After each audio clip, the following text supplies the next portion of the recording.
Welcome to More to the Story. I'm Leah Rabashkin. Thank you for joining. Today's class is on the 6th parsha in the Torah, in the first Chumash, and it's called Toldot, which is children, offspring. And the parsha starts off with our patriarch, the second patriarch, the child of Avraham. Finally, Avraham and Sarah were blessed with a child, Yitzchak. And when Yitzchak was on the altar being given as a sacrifice, the angel communicates to Avraham not to touch his child and says that you passed this test, that you were willing to give up your child, your future, everything that you worked for, every communication that God had with Avraham in the preceding parshiot were all about this child that he would have, the legacy that he would have, and all of a sudden, in last week's section, all of this is put to a test and a challenge, and Avraham and Yitzchak both passed this test. On the altar, while Isaac is still bound, a voice in heaven calls out, and God decides to create Rivka, the mate, the partner, the wife that Yitzchak is going to be blessed to marry. And it says that, well, in last week's parsha, they met and they got married. And in this week's parsha, we start off and we say that Yitzchak is 40 years old and Rivka is 3 years old when they get married. And so they wait 10 years for Rivka to even have the body that could produce a child. But after, when she turns 13, they run into the same story that Yitzchak's mother lived. And they couldn't have children for 20 years or 10 years, depending on if you're going to count from when she turned 3 or when she turned 13. It says that Yitzchak and Rivka prayed fiercely. Yitzchak really did not want to take a second wife, as his father did, as his father had to. And so that compelled him to really, really pray and talk to God about the righteousness of Rivka and beg that God should allow him to have a child through Rivka. It seems that Yitzchak knew that he would have a child. He had the confidence and the clarity that the covenant of Avraham and the work of Avraham would go on, but he prayed specifically that it should happen through his wife Rivka. He loved her, and he wanted her to have his children. And God answers his prayer, and Rivka conceives, and she's carrying a child, and a little bit into the pregnancy, she feels this unbearable pain that she can't understand. And so she makes the decision that she's going to talk to someone about her problem. She's not going to hold it in and wait it out. She seeks guidance. She doesn't hold it and suppress it. And she doesn't go to her father-in-law Avraham, and she doesn't go to her husband Yitzchak. She goes to a different tzaddik, the child of Noach, Shem. And she comes to him and she describes her story, and he says to her through divine communication that you have two nations inside of you, and when one is up, the other won't be down, and when one is down, the other will be up, and they'll be world renowned. They will be wealthy and successful, and one will serve the other. And you're not crazy, you're not bipolar, each child is expressing itself when you pass by different environments, because that's the environment that they'll thrive in, right? And so she goes home with this information and this clarity. And her pregnancy reaches full term, and she gives birth to twins. And the first child comes out, and he's called Esav because he's fully grown. The hair on his body was fully developed, like a 7-year-old child would look like, fully, and so that's where his name comes from. And shortly after, the second child emerges into the world, and he is holding on to the heel of his brother, and so he is named Yaakov because the ankle, the bottom of the foot, is an akev, the foot. And so he's named for, we know him, and his essence is tied into, he's grasping the foot of his brother. And our sages tell us that one of the reasons for this is as soon as the period of power that Esav will hold, as soon as that finishes its service in this world, immediately after, Yaakov will rise, and his children will rise into power, and it will be immediate. There won't be a gap in between those periods. And the boys grow up, and they follow a similar path. You can't distinguish. Rivka holds this prophecy inside of herself, and nobody knows about it, not her husband, and not the neighbors, and not the community, because the boys were twins, and they weren't so different from each other in their desires and in their choices. But then they turn 13, and at that point, their paths diverge. And Esav chooses to go into a life of hunting and trapping and he follows worldly pursuits. And Yaakov chooses to spend his time next to his father, next to Shem, learning Torah, going inward and and learning the Torah that his children would one day have.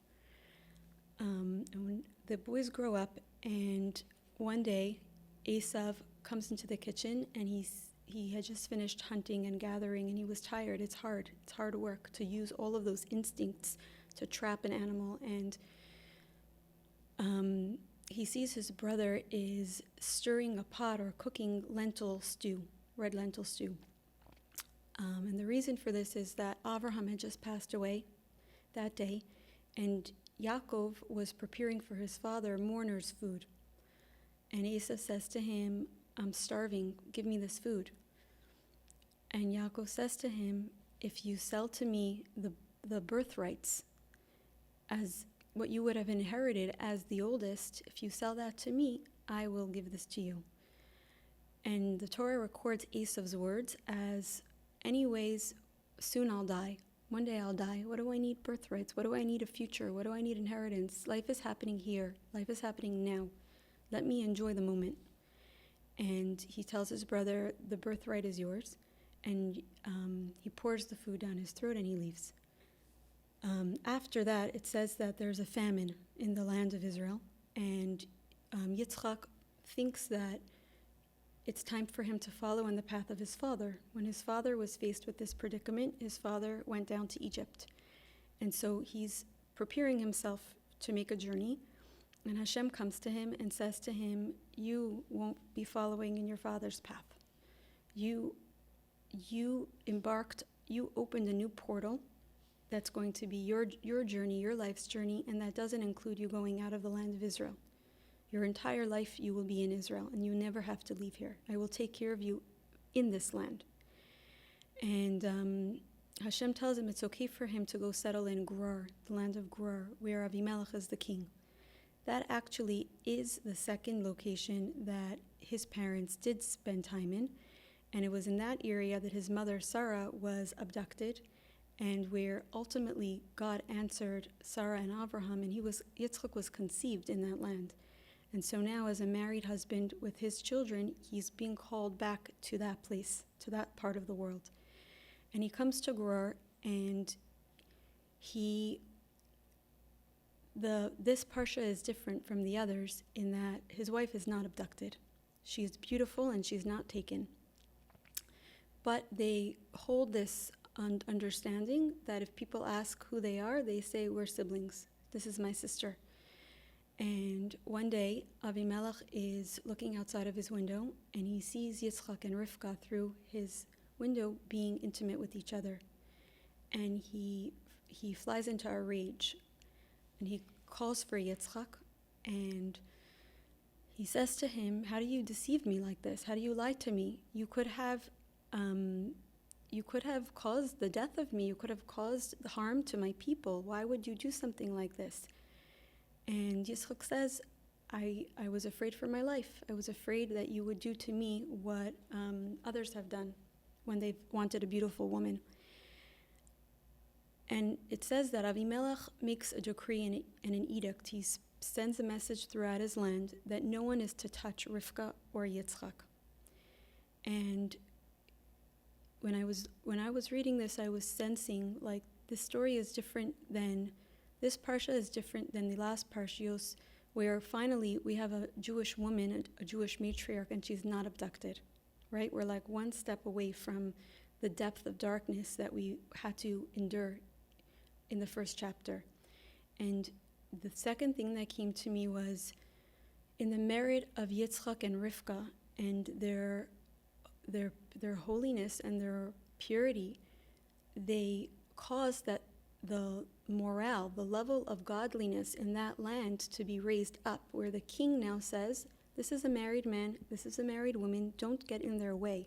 Don't make plans, don't include them in your fantasies, they're off limits. And it's in their merit that this entire community, this tribe, this village becomes elevated on account of their righteousness. And after that, Avimelech, Yitzchak becomes extremely wealthy.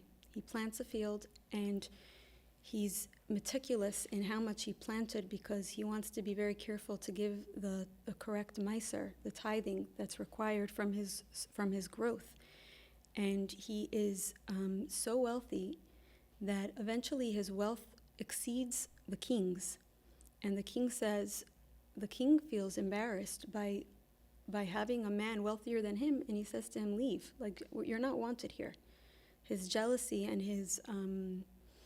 he couldn't keep up with Yitzchak's powers and attachment to spirituality, and so he sends him away.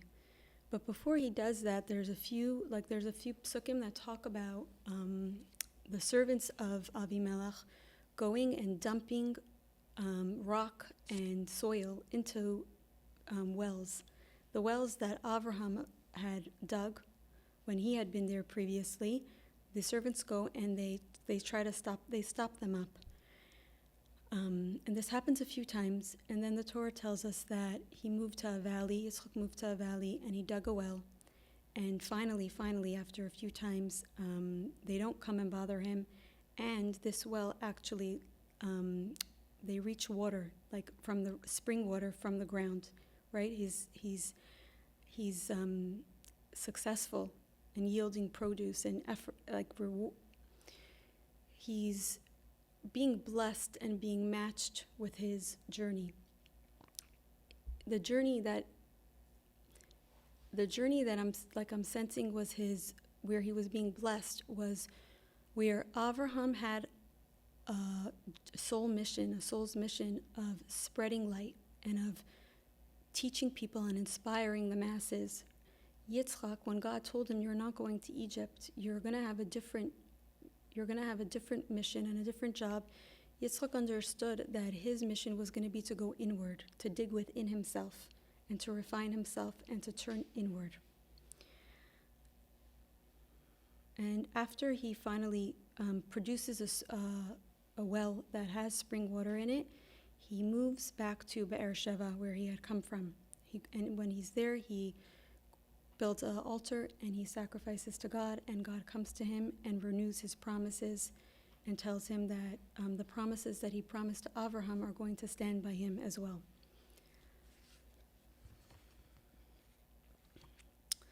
After he settles in Be'er Sheva, who comes to follow him? Avimelech.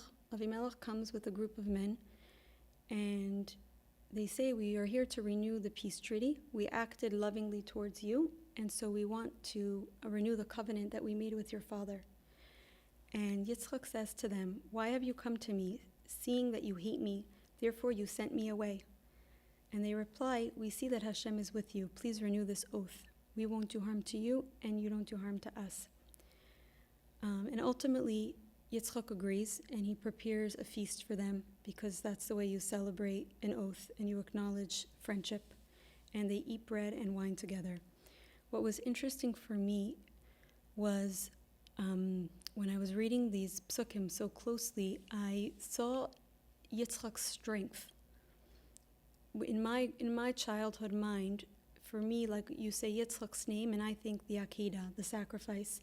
And in that posture and in that chapter, it feels like Yitzchak's being extremely passive. And over here, you see that he speaks sharply. He's not a passive person. He says to me, you hated me. He speaks it as it is. What are you doing here? But what came to me in like dropping into the energy of Yitzchak, the second patriarch, was that there was nothing passive about his positioning on the altar. He was in my mind, he was being passive. He was letting his father do to him what his father wanted. When I come back at this year, from an adult perspective, I'm seeing the amount of work it took for him to subdue his survival instinct. When someone puts a gun to your head, you react. When someone puts a knife to you, when someone threatens you in any way, you have a part in you, your survival part, that comes to life. It's not an option. We are built this way. And yet Yitzchak managed, from the time that his father told him, when he asks his father, where's the animal, where's the sacrifice? And his father says, God will provide him. That's the first inkling he has that he's the sacrifice. And he continues to walk, right, with this knowing. And to me, what I'm seeing is the amount of mastery and knowing of his animal self, that he was able to communicate with it and have a language that it understood, and he understood it, so that he can explain to it or control it. And so that it's like, for me, I'm seeing it as like the opposite of passive at this point. It was such an active avoda and work on his part. It was strength, which is the midah that Yitzchak embodies, whereas Avraham is the midah of chesed. His child is gevurah, and gevurah is discipline and strength. There's nothing passive about it. It takes a tremendous amount of manliness to be able to be so disciplined and to conquer yourself and your instincts. So Yitzchak chooses to renew this peace agreement, and again, when I question why did he do that, they acted in a conceited way towards him, and it feels like he goes along with it.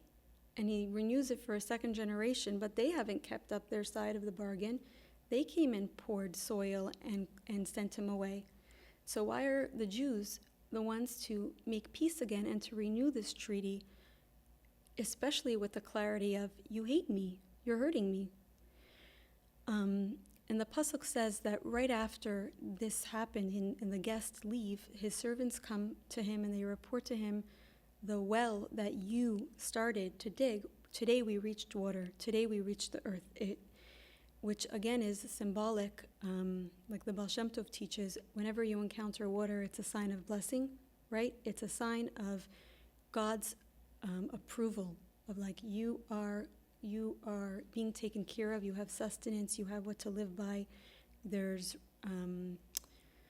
it's also, on a more basic level, the way that they acquired wealth was through their animals, and having what to feed their animals and water, right, was a basic way to keep your wealth alive, to keep your assets healthy.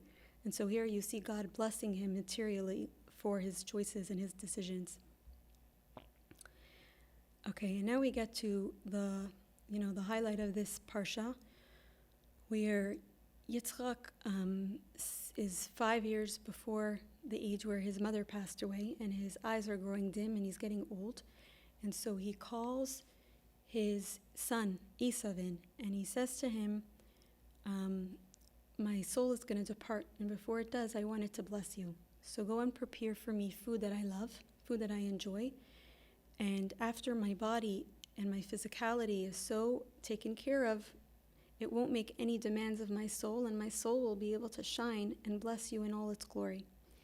So Esav goes out and he hunts, and in the meantime, Rivka overhears this, their mother, and she calls her son Yaakov immediately, and she says, quickly go capture 2 goats, bring them to me, and I'll prepare them in the way that your father loves and enjoys, and you will go into your father's chambers and give over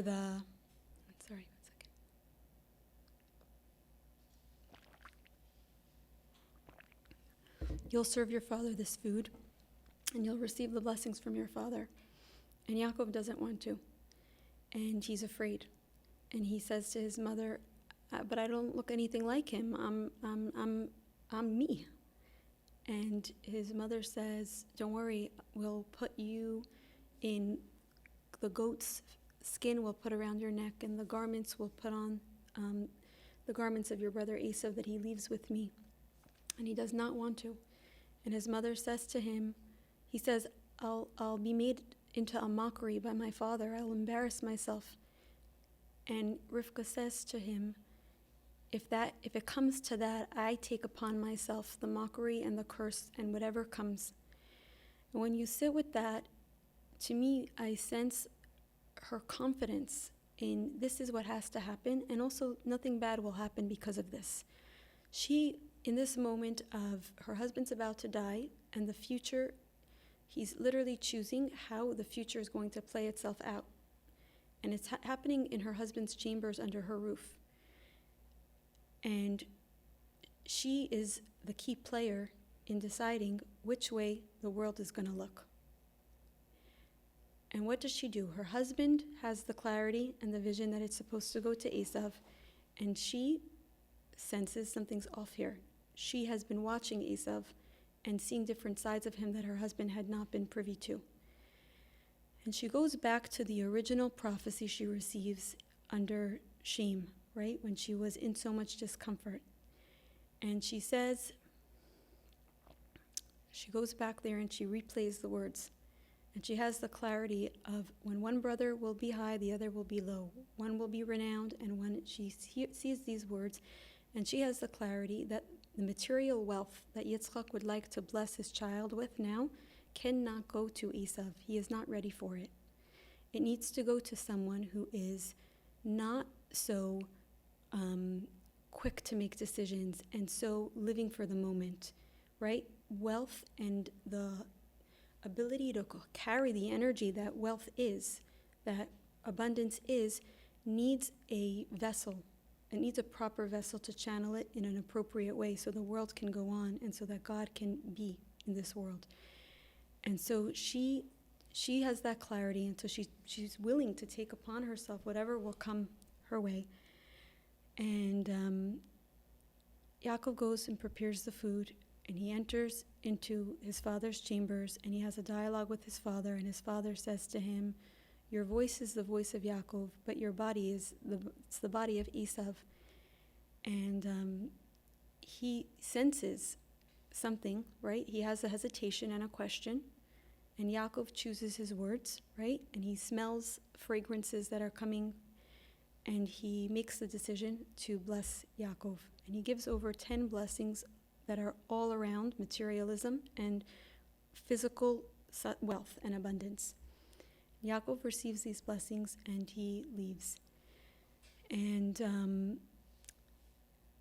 immediately after, the door opens. It's a revolving door. And Esav walks in and says, Father, sit up. I have food for you. And his father shudders and shakes and trembles and says, so who was it that I gave the other blessings to? And Esav screams in agonizing pain from his essence. And he says, he tricked me twice. He got me 2 times. And Yitzchak says to him, what are you talking about? And he says, first I sold him my birthright, and now he comes and he gets the blessings. And so Yitzchak has the clarity. Again, like his trembling is in a way comforted when he hears that there was a transmission of ownership of the birthright order. And so Esav says to him, Father, can you find something to give me? Can you find a blessing for me? And Yitzchak, first he says, but I already gave everything there is. And then he does dig deeper. And he tells his son, you can also have material wealth, but your brother, you will be under the yoke of your brother on one condition.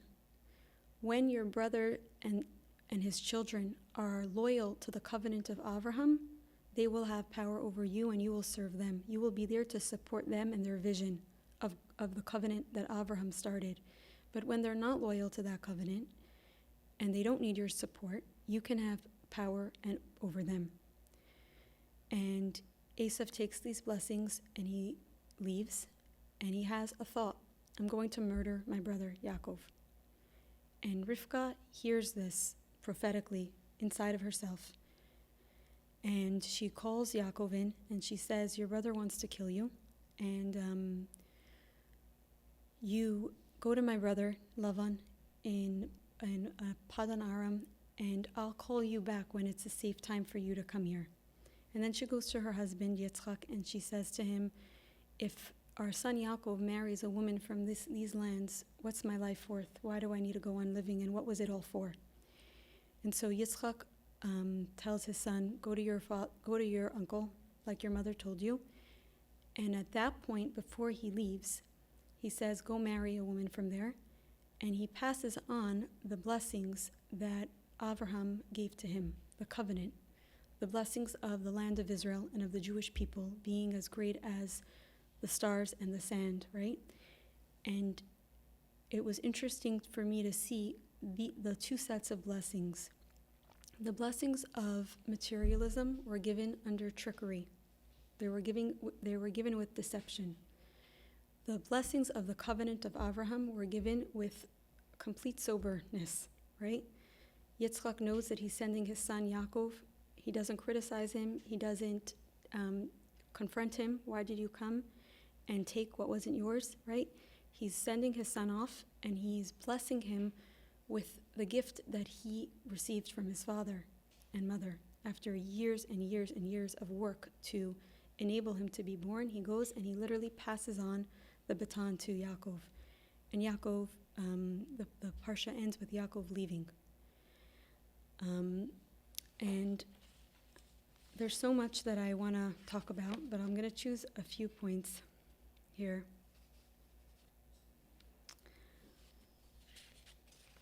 We're going to talk about the way like my brain is approaching this parsha is with the knowledge that we are, the way we look and the way we are, our mannerisms and our color of our eye and our hair and our body, as well as the work that we have in this lifetime, is birthed as a result of our parents and our grandparents, right? We carry their DNA, and our physicality is determined based on where we come from, our parents and our grandparents. Our souls are created and birthed from the matriarchs and the patriarchs. So to get to know who we are and who our godly soul and powers are, we need to know who the matriarchs and patriarchs are. So when I look at, when I ask myself, like, who is Rivka? There's a chamber in my heart that's named Rebecca, that's named for Rivka. And there's a chamber for Sarah, right, for all of the greats. And I came back to Rivka, like, again and again and again. Like, I didn't understand her. And I came to, like, a new appreciation for her actually earlier this year. And it wasn't centered on the matriarch Rebecca. It started with the mother of, the grandmother of the previous Lubavitcher Rebbe. His grandmother was Rivka. And his father was often very, very ill and had to be, not very, very ill. His health was compromised. And so he needed to spend a lot of his time in lands and spaces that had very clean, good air. And so as a child, he was often left with his grandmother. And he developed an incredibly strong bond with his grandmother. And he writes in his diaries the stories of his grandmother. And this year, God wanted me to read them.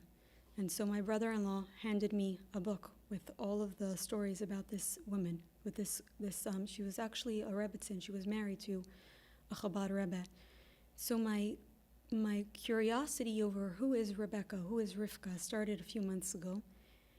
And when it came to last week's parsha, whatever I taught, and since then I'm like asking myself, what's here? There's more here. Right? And what's coming to me is, it says that, it's when it starts out last parsha and this parsha, it repeats where Rebecca comes from. And it says that it's not, the Torah is not trying to embarrass Rivka by talking about her, her low-class family and mentioning her brother and her father again and again. It's mentioning it out of praise to her. What's the praise that she deserves? She grew up in a home that followed the way of the land, which was selfish and immoral. And if you want to understand a little bit about what the culture that she grew up in, we can look at Stone. right? What was happening in Sodom? What was happening in the lands that Avram Avinu left, the home that he left, the idolatry, the way they treated women, the way marriage was completely not respected and sanctified and seen for anything holy or important, where women were like an item, a property, like zero awareness of of God. And from the age of 3, like we're introduced to Rivka when she's 3 years old. But when I drop into this, what I see is that when a child is born, they look around in their family and they make a decision. They know that love is going to keep them alive. If they're not loved, if they're not touched, then they're not going to make it, right? There was this study that was done in the 60s, I think, where some horrible person a doctor decided to test the theory of what will happen to a child if they're not picked up, if they're fed with a bottle but not touched, if they're never touched. And the results of that are tragic, right? Children instinctively know that they need love in order to survive. And so they come into this world and they say, okay, they learn very, very quickly how they need to adapt to be loved and accepted by their family. Which side of themselves are going to trigger their parents and risk the love that they'll receive. And so that part of themselves goes into subconscious realms, suppression, death. It's a hidden part. And it seems that Rivka chose not to go outward and look at what was happening within her family. She went inward because the culture that she came from did not have kindness in it, and it did not have generosity in it. If you look at the signs that Eliezer asks, right, when he comes, he's the servant of Abraham, and he has to choose a spouse for Yitzchak, for the heir.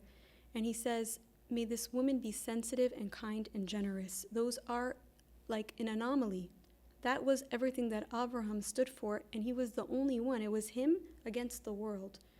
The rest of the world was afraid to share their salt, and they were afraid to host guests, and they were, where I'm going with this is that I had this awareness that we take kindness for granted. Rivka birthed kindness from 3 years old into this world. This world did not have kindness in it. Abraham went on a mission to teach the world chesed, and that's his aura and his energy, and everything he personified was kindness. And Rivka goes and she does this from the age of 3 years old, and she stays true to the parts of her soul that want to personify kindness, right? And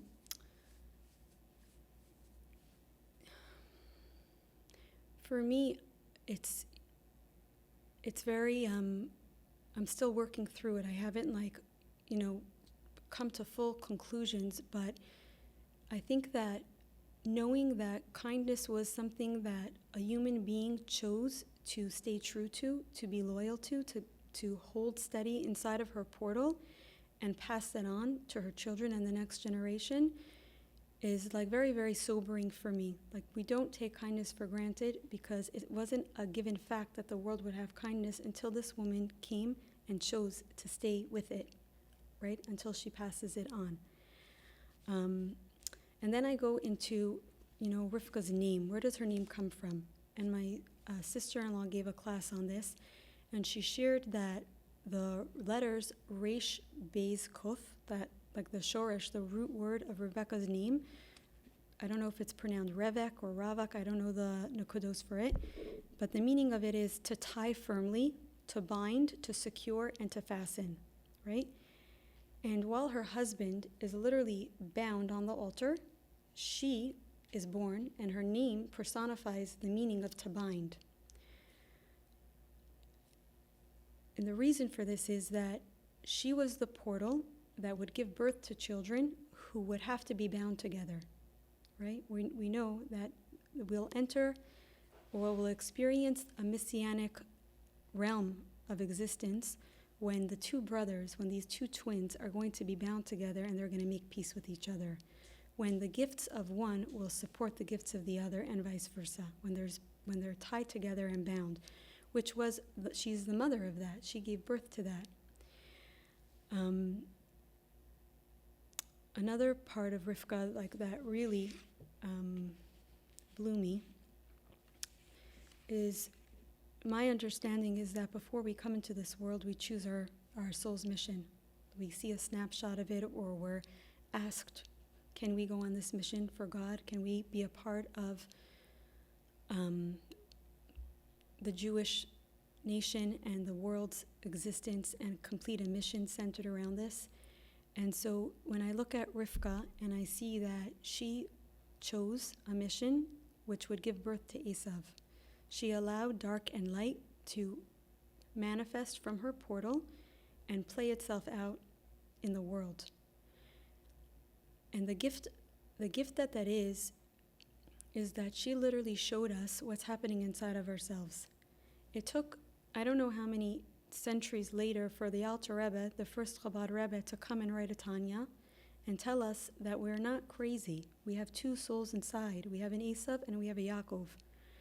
And if you look at this parsha, what's going on here, you can have a full understanding of your inner world, of the divine soul and your survival soul. And to me, like, there's by half the world, Yaakov is hated. By the other half of the world, Esav is hated. And this woman was brave enough to say, here, I will be the portal that will be the mothers of these children, half loved, half hated, right? Depending on where and when.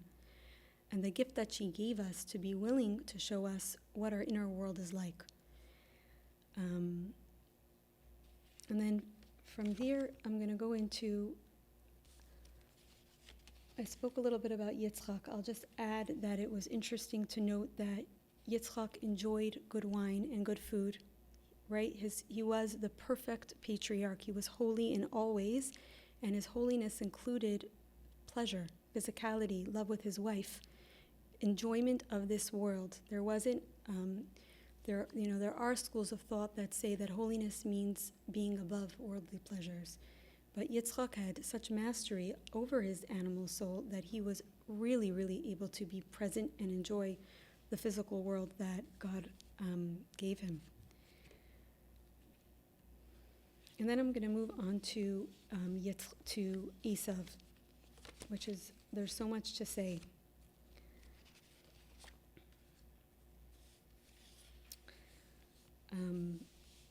In the Torah this week, there's a few snapshots of who Esav is, and I'll start with that, and then we'll go into like the parallel in our animal, in our nefesh habahamis, in our Yetzer Hara, in our animal consciousness. So the first story that's coming to my mind now is the experience of he comes inside and he's starving, and he's willing to give up one day of discomfort or a few hours of figuring out where his meal is going to come from for the sake of the future, for the sake of his children or even his own future, right? And that's an awareness for us of how our animal instinct operates. There are times when we get, pushed in or crushed or tested or squeezed, right? And we can hear a voice inside of ourselves that says, I'm going to die. I'm not going to make it past this challenge, right? Where like our entire life feels threatened, and we believe this voice, and we believe that if this problem doesn't go away today, we're not going to make it. And we literally lose sight of the fact that we have a soul inside of ourselves, and that God has been sustaining us until this present moment, and that God has been creating miracles for us and giving us so much goodness. And this part somehow manages to convince us that, today God's going to drop us. In this moment, this is the moment when all God's work and investment into who we are, that's it expires in this moment. And it's like, on Rosh Chodesh we say Hallel, we say Min HaMitzar Karasika, like from the confines, from the bridge, from the restriction I called out to you. And that's what comes up for me in this moment. It's like the moment where the Esav inside of us is trying to convince us that I will not survive if I'm not taken care of in this moment. It's also very, relevant in our culture right now, where God is taking care of us in a way of so much mercy and so much abundance, right? With, concepts like Instacart, where if you can't make it to the store, your food can come to you. And with the concept of a washing machine, where our grandmothers were carrying buckets of water and finding clean water to wash clothing for themselves and their children, where most homes have a washing machine today. The concept's like a car, right? Where we don't have to take care of an animal to be able to have a means to go from one location to the other. Like the highway system with the lights, someone else figured out a safe way for you to travel from here to your grandmother's house or to your friend's house. These are all of these innovations are gifts of mercy and of support for our mission. And the flip side of that, that's the soul, right? The soul being supported. The flip side of that is that there's an energy of instant gratification. If my Amazon package doesn't come today in the morning by 8 a.m., right, our children don't have that awareness of, we can wait, it will come. Your life is not threatened because you're not getting what you want in this moment. And it's just, for me, I'm noticing that instant, the animal survival, like playing itself out in those experiences. The next thing that I noticed was, it says that the clothing that Esav had, that ultimately Yaakov put himself into, were clothing that Nimrod wore. And he didn't trust his wives with them, but he trusted his mother. And so he would leave it in her home after he hunted or after he used them, and then he would go home to his wives. And the concept that was coming was, he is more meticulous and cares more about his physicality than he does about his children and his dynasty and his legacy. He has more investment in his physical resources than he does in his own children, right? And that's, in our culture and in our life, or in ourselves, when we get so focused on our financial success or our financial security that we're willing to compromise on the type of parent that we're going to be to our children in the name of our physicality. And he's showing us, for me, it's ludicrous. You don't trust your wives and you're willing to have children with them. You don't know where they come from. You don't trust them, but you're okay that your children should come from them. You're okay to leave your children alone with these women. You wouldn't leave your outfit alone. And you're leaving your children with crazy women who are, not to be trusted and not safe. The insanity of that. And yet, in our culture, we have the same experience going on, where we'll leave a child with a babysitter, or we'll leave for me, this parsha is asking us, when we zoom in and we hold space for, Esav was brave enough to be the one to show us who we are, to show us what we're capable of, to show us what our survival, instinct is. Just, press play and keep going. But this is automatic. This is what comes from us, unless we bring the soul into the picture. And when we bring the soul into the picture, we can step out of survival mode and start making choices that actually honor our deeper desires, our deeper truths, the goodness that we actually really want, that we'll never find in the physicality, right? And the last thing that I want to say about Esav is, it's a few parts actually. It's Esav is the shadow. He's the part of us that we don't want to know. He's the bad one. He's the parts of ourselves that we had to push into the darkness because we needed the love of our community and of our schools and of our teachers and of our parents. And his source is actually a very, very, very high source, which is why Yitzchak loved him. Yitzchak saw where he was sourced above in the physical realms, which part of God does Esav embody and bring into this world, and it was a really, really powerful high source. And Yitzchak had tremendous respect that this child is carrying that energy, right? That energy is actually tohu energy. So Kabbalah teaches us that before the world was created, this world that we're in now, there was the world, and it shattered, and it was the world of tohu. And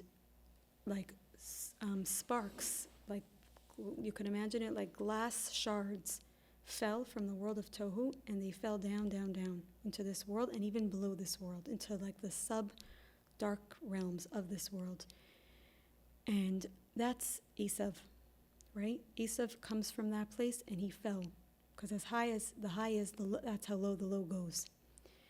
And the work that we have, the vision that Rivka understood, and that the Alter Rebbe in Tanya teaches us, is that we are not here to kill our animal soul. We are not here to kill Esav. There are many philosophies and religions that ask you to starve your animal and to be above it and to not give into it. And the Tanya teaches you that actually, the more you get to know your animal, the more you hold space and you honor the journey that it's been on, the journey that it's been on, and you bring it into your consciousness. You look at the child, the parts of yourself that you don't want to see. You have the trust and the humility that if God orchestrated events in your life to play out in a certain way, they are worth looking at. They are worth knowing. They are a part of your story. There is no part of your existence that is to not be known, right? And the Esav in us is the survival instinct. It's the coping mechanisms. It's the way we take on addictions in order to survive, right? And when we hold space for those parts and we hear their journey and we hear their story and we have compassion and understanding that in the face of our survival being threatened, it had to choose ways and methods to stay alive and to continue to ensure its continuity. And what's crazy is that the Jewish people are actually a testimony to how strong the survival instinct is, because we were sent into gas chambers and we were sent into, I'm not going to go through the dark side of the Jewish history, right? But our survival has been so called into question from every conceivable horrible atrocity, and we survived, because that is the power of Esav. That's the power of survival instinct. I was working, in a therapy session, on my IFS session, and I was coming like face to face with a survival instinct, like a fear I had, and how I was honoring the fear and giving into the fear, and I was watching how it was destroying my life. Like everything that I wanted, I wasn't getting, and I saw that it was coming out of a fear. And I watched it play itself out for like 4 weeks with clarity, from the time I had the awareness with my therapist. And I saw, okay, all I have to do is choose another path and not honor this fear. And I was so stuck in it.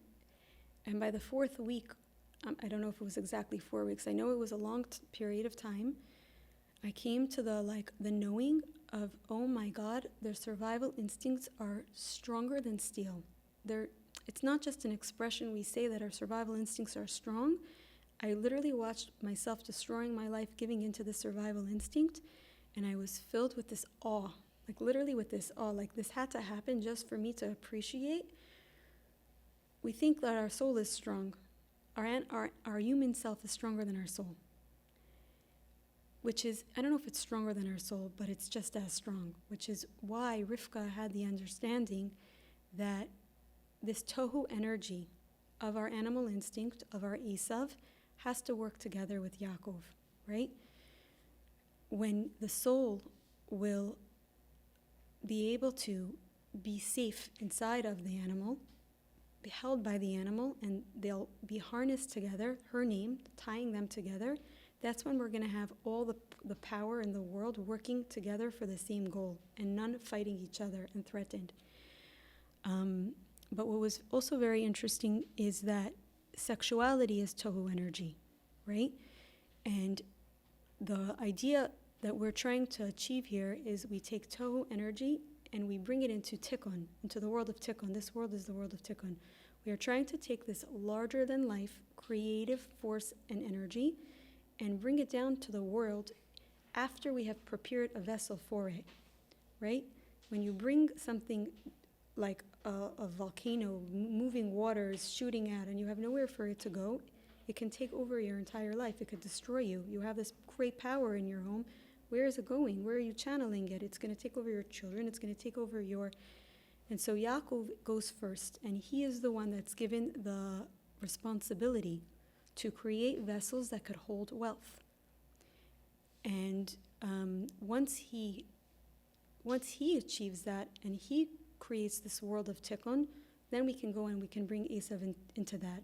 And it's the parallel is the same with our sexuality, where when you look at the cycle of a woman, she is taught how to create a vessel that could contain and could hold sexual energy. In a way, this tohu energy, she's welcoming this presence of God.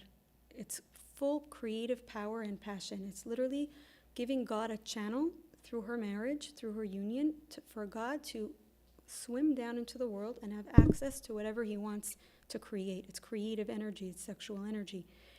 And when a woman has the boundaries that she needs to, and she maintains the laws and the boundaries within herself and the respect that this tohu energy needs, right? It's powerful. It could take over. When you have that humility, you create the vessel that it could be held in and then channeled through prayer, through surrender, right? And you give it over to God. So that's my clarity a little bit on this Esav and the power that he is and the way that we're supposed to work with him. On the topic of sexuality and tohu and intimacy, I did see something interesting that I skipped before, so I'll go back to it now. Before Yitzchak blessed Yaakov, he said to him, "Please come here and kiss me." And there's a commentary, the Al-Sheikh says, I'm going to read it, Kabbalistically, a kiss brings about the deep spiritual intimacy that Yitzchak wished to arouse in order to cause the Shekhinah to alight on him, as a preparatory step to giving over of the blessings. And so it's also like an awareness of the acts within intimacy that literally are a portal for godliness to come through. And it feels like Yitzchak actually teaches us a lot about intimacy in this parsha, starting with the way Avimelech, learned that he wasn't Rivka's sister, and then continues with asking Yaakov to come and kiss him.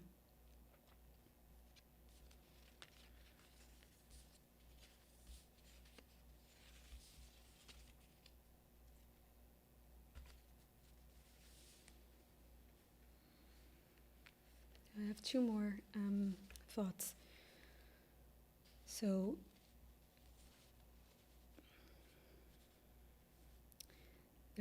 there's this understanding that Yitzchak was the first child to be given a bris at 8 days old, right?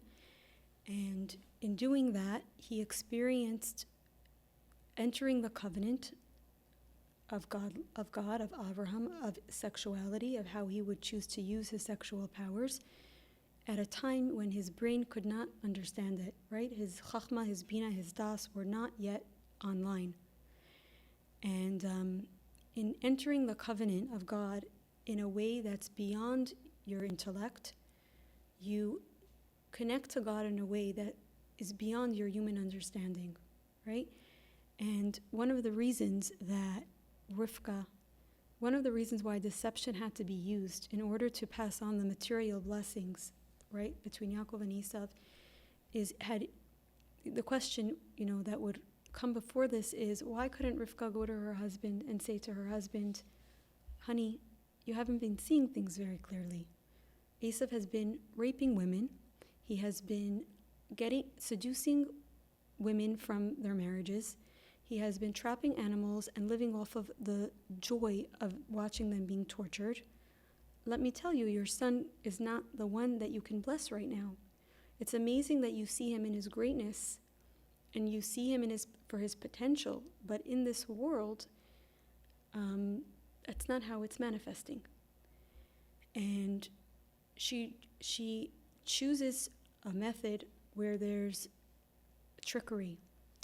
What's interesting is that of all the matriarchs and patriarchs, we're told that we should seek to embody and model ourselves after Yitzchak and Rivka, that their marriage was a very strong, holy, desirable union, right? And yet there's this lack of open dialogue and open communication between them.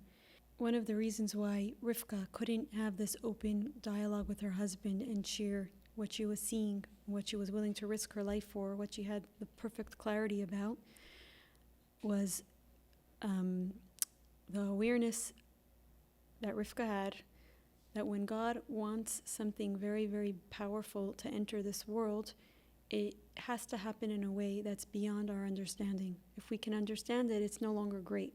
It's already fitting into a human being's conception and mind.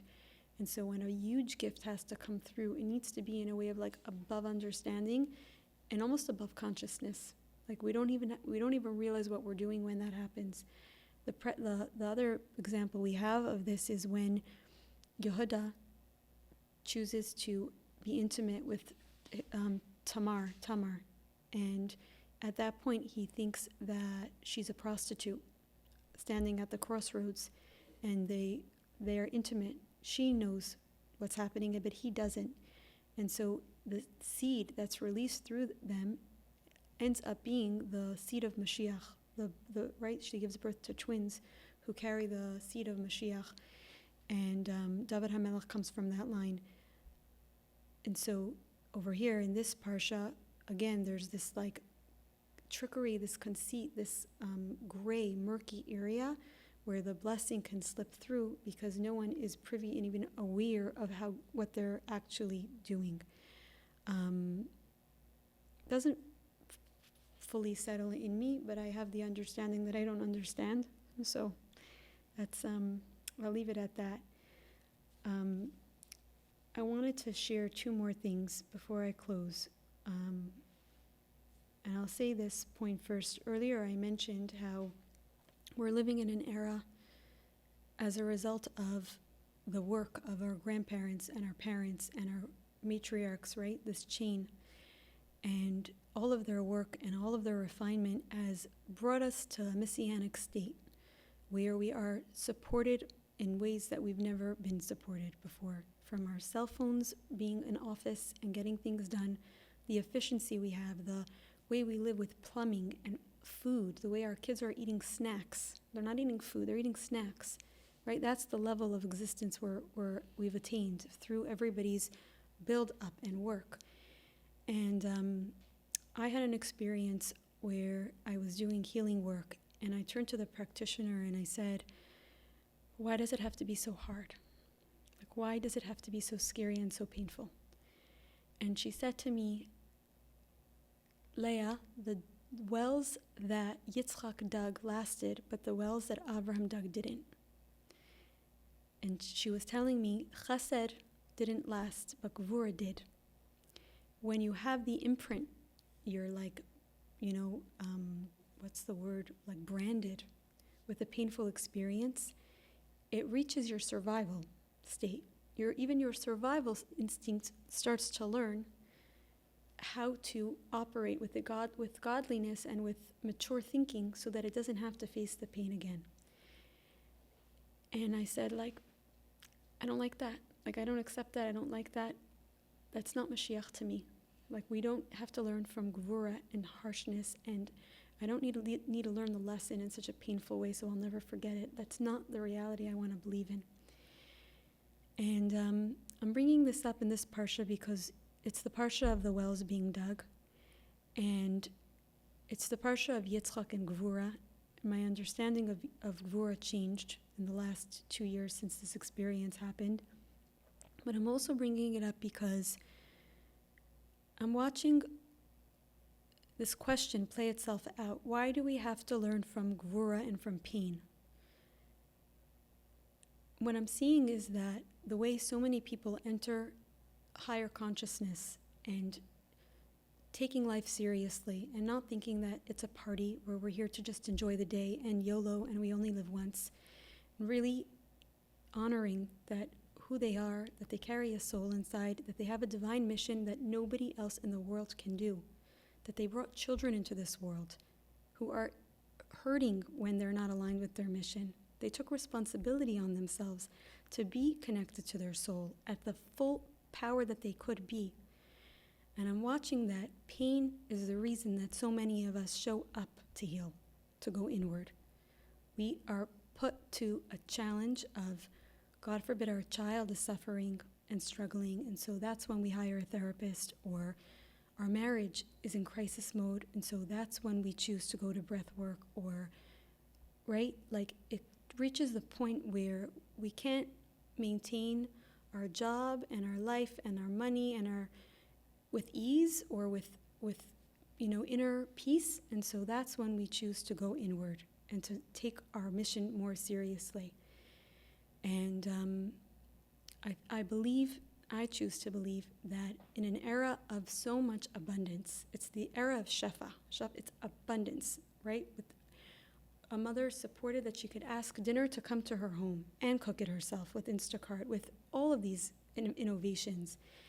And I hope, and I actually do see it, and so it's like reassuring to know that we don't have to teach ourselves and teach our children the language of our soul, the language of our animal soul, in a way of, our life is being put to test, and so now we need to learn. But we can show up from rachamim, from chesed, from tiferes, which is Yaakov, we want more for ourselves. We don't want to show up when we have no other choice. God, we chose to avoid you until we couldn't anymore, and so now we'll come home, right?